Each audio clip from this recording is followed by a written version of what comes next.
అదే RTV app వార్తల్ని క్షణాల్లో చదివే అవకాశం ఉంటుంది. ఒక న్యూస్ పేపర్, ఒక టెలివిజన్ ఛానల్ మీ చేతుల్లో ఎప్పుడూ ఉంటాయి.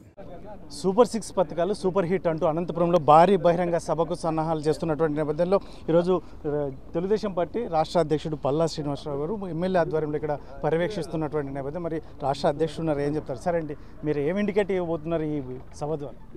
అంటే రాజకీయ పార్టీలకు ఏవైతే గెలిచేటప్పుడు గెలవక ముందు మేనిఫెస్టో పెడతామండి. ఆ మేనిఫెస్టో మీద కొంతమంది చేశారంటారు, కొంతమంది చేయలేదంటారు, చేయగలిగి చేయలేనటువంటి పరిస్థితి, అలాగే చేయకంటే చేశానని చెప్పేటువంటి పరిస్థితిలో ఉంటుంది. కానీ ఈరోజు మేము కూటమి ప్రభుత్వం అధికారంకి వచ్చిన తర్వాత చంద్రబాబు నాయుడు గారి నాయకత్వంలో, అలాగే పవన్ కళ్యాణ్ గారు వారి ఉప ముఖ్యమంత్రిగా బీజేపీ వారి సహకారంతో మేము ఇచ్చినటువంటి హామీల్లో 90% నెరవేర్చాం. సూపర్ 6 సూపర్ హిట్ అయిందని ఏదైతే మేము సూపర్ 6తో వచ్చాం అప్పుడు ఆ రోజు, ఈరోజు ఆ సూపర్ 6ని సూపర్ హిట్ చేసామని ప్రజలకు తెలియజేయాలి. ఆ సంతోషంలో ఈ సభ పెడుతున్నామని చెప్పి తెలియజేస్తున్నాం. ప్రజలు కూడా ముఖ్యంగా మహిళలు చాలా ఉత్సాహంగా ఉన్నారు రావడానికి. మీటింగ్ చంద్రబాబు నాయుడు గారు మాటలు వినడానికి, పవన్ కళ్యాణ్ గారు మాటలు వినడానికి, బీజేపీ నాయకత్వం ఒక మాటలు వినడానికి. సో అందులో భాగంగానే ఈరోజు ఇక్కడ అనంతపూర్లో సూపర్ 6 సూపర్ హిట్ అనే నామకరణం చేసి మీటింగ్ చేస్తున్నామండి. ఇది ఇచ్చినటువంటి హామీలు నెరవేర్చామనే ఆనందంలో పెడుతున్నటువంటిది అని చెప్పి ఈ సందర్భంగా తెలియజేస్తున్నాం. అలాగే ఈ రాష్ట్రం కూటమి ప్రభుత్వంతోనే స్వర్ణాంధ్రప్రదేశ్ వైపు నడవగలుగుతుందని కూడా చెప్పడానికి ఈరోజు ఇక్కడ మీటింగ్ పెడుతుందని చెప్పి తెలియజేస్తున్నాం. మా నాయకులందరూ కూడా చాలా ఉత్సాహంగా, ఇటు ప్రసాద్ గారు, మా సురేంద్ర గారు, అలాగే పార్లమెంట్ ప్రెసిడెంట్ గారు, వీళ్ళందరూ కూడా మిగతా శాసన పయ్యావుల కేశవ్ గారు, సునీతమ్మ గారు, అలాగే శ్రావణి గారు, అశ్మిత్ గారు, వీళ్ళంతా కలిపి కూడా, అలాగే రేపు మా మంత్రి గారు కూడా, మా సత్యగారు, మిగతా అందరూ చాలా ఉత్సాహంగా ఉన్నారండి. 3 పార్టీ నాయకులు కూడా, అటు బీజేపీ, జనసేన, తెలుగుదేశం పార్టీ నాయకులు ముగ్గురు కూడా ఉత్సాహంగా పాల్గొని ఈ కార్యక్రమం చేస్తున్నాం. ఇది చాలా కని విని ఎరగనట్టుగా, మనం గతంలో కూడా చెప్పాం,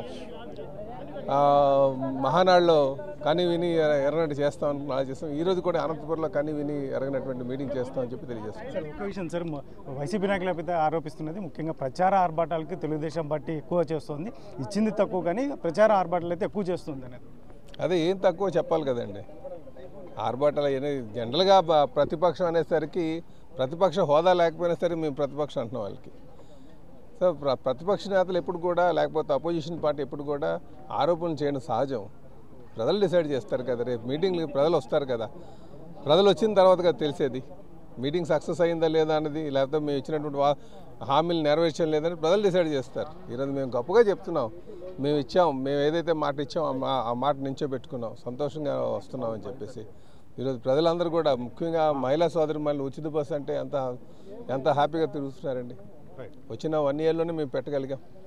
ఎన్ని ఆర్థిక ఇబ్బందులు ఉన్నప్పటికీ కూడా మేము చేస్తాం. ఒక సంక్షేమమే కాదు, సంక్షేమంతో పాటు సంపద సృష్టించాలి, అలాగే అభివృద్ధి కార్యక్రమం చేపట్టాలి.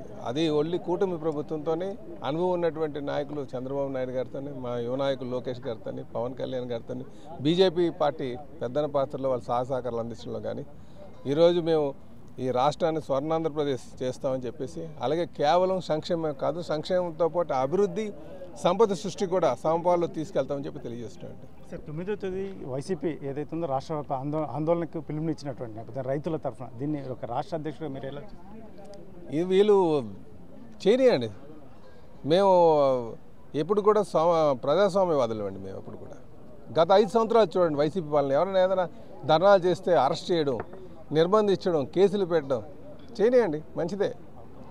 మీరు అక్రమ అరెస్టులు అన్నీ బోల్డు ఇబ్బందులు పెట్టేవారు. అయితే ఇప్పుడు జరుగుతున్నటువంటిది చాలా ఒక దుర్మార్గపు ఆలోచన వైసీపీ ప్రభుత్వం చేస్తుందండి. అంటే నాయకులు కూడా చేస్తున్నారు. వైసీపీ నాయకులు ఏ విధంగా అంటే తప్పుడు ప్రచారం, యూరియా కొరత లేదే యూరియా కొరత అంటున్నారు, లేకపోతే మెడికల్ కాలేజీలు క్యాన్సిల్ చేసేస్తున్నారు, ఇంకొక స్టీల్ ప్లాంట్ ప్రైవేటైజ్ చేసేస్తున్నారు. అంటే అసలు ఏదైనా తీసుకుంటే కొంచెం ప్రొడక్ట్గా తీసుకోవాలి, కానీ ఫేక్ ప్రచారాలతో చేయొద్దని చెప్పి తెలియజేస్తున్నారు. ఫేక్ ప్రచారం మొదలెడతారు. అది కొంచెం గమనించాలండి. ఇది రాష్ట్ర తెలుగుదేశం పార్టీ రాష్ట్ర అధ్యక్షుడు పల్లా శ్రీనివాసరావు చెప్తున్నటువంటి ఏదైతే ఉందో వైసీపీ నాయకులకు మొదటి నుంచి ఏదైతే ఉందో చేయనివి చేసినట్టుగా చెప్పుకోవడం వారికి అలవాటు తప్ప ముఖ్యంగా కూటమి ప్రభుత్వం ఇచ్చిన హామీలను ఏదైతే సూపర్ 6 అనేది మేము గతం ఎన్నికల్లో చెప్పినటువంటి నేపథ్యం ఇప్పుడు అమలు చేస్తున్నాం. కాబట్టి అనంతపురంలో భారీ బహిరంగ సభకు సిద్ధమవుతున్నటువంటి నేపథ్యం ముఖ్యంగా చాలామంది లక్షలాది మంది వచ్చి హాజరయ్యే అవకాశం ఉంటుంది. ఖచ్చితంగా ఏదైతే ఉందో నారా చంద్రబాబు నాయుడు ఒకవైపు సంక్షేమం చూస్తూ మరోవైపు అభివృద్ధి అనేది మాత్రం పెద్ద ఎత్తున జరుగుతున్నటువంటి నేపథ్యం. కాబట్టి ఖచ్చితంగా అనంతపురంలో జరిగేటువంటి సభ పెద్ద ఎత్తున సక్సెస్ అవుతుంది అని చెప్పేసి తెలుగుదేశం పార్టీ రాష్ట్ర అధ్యక్షుడు పల్లా శ్రీనివాసరావు చెప్తున్నటువంటి నేపథ్యం. కెమెరా పర్సన్ సుధాకర్తో చల్లాకి నాయుడు, RTV, అనంతపురం జిల్లా. మరిన్ని వీడియోస్ కోసం ఛానల్ ని సబ్స్క్రైబ్ చేయండి. లేటెస్ట్ అప్డేట్స్ కోసం వాట్సాప్ ఛానల్ ని ఫాలో అవ్వండి. ఆ లింక్ డిస్క్రిప్షన్ లో ఉంది.